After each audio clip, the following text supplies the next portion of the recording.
தமிழ்நாடு ஆதிதிராவிடர் மற்றும் பழங்குடியினர் நலத்துறை சார்பில் ஆண்டுதோறும் மாணவர்களுக்கு ஊக்கத்தொகை மற்றும் பரிசுகள் வழங்கும் திட்டம் செயல்படுத்தப்பட்டு வருகிறது.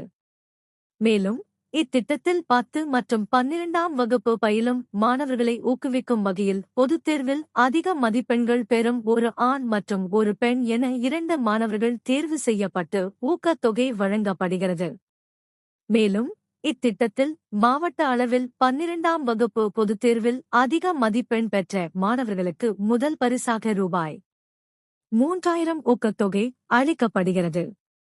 அதேபோல் 10 வகுப்பு முதல் பரிசுக்கு 1000 ரூபாயும், 2ஆம் பரிசு ரூபாய் 500 மற்றும் 3ஆம் பரிசுக்கு ரூபாய் 300 ஊக்கத்தொகையாக வழங்கப்படுகிறது. மேலும் இத்திட்டத்திற்கு தமிழ்நாட்டைச் சேர்ந்த ஆதிதிராவிடர், பழங்குடியினர் அல்லது கிறிஸ்தவ மதத்தைச் சேர்ந்த மாணவர்கள் விண்ணப்பிக்கலாம்.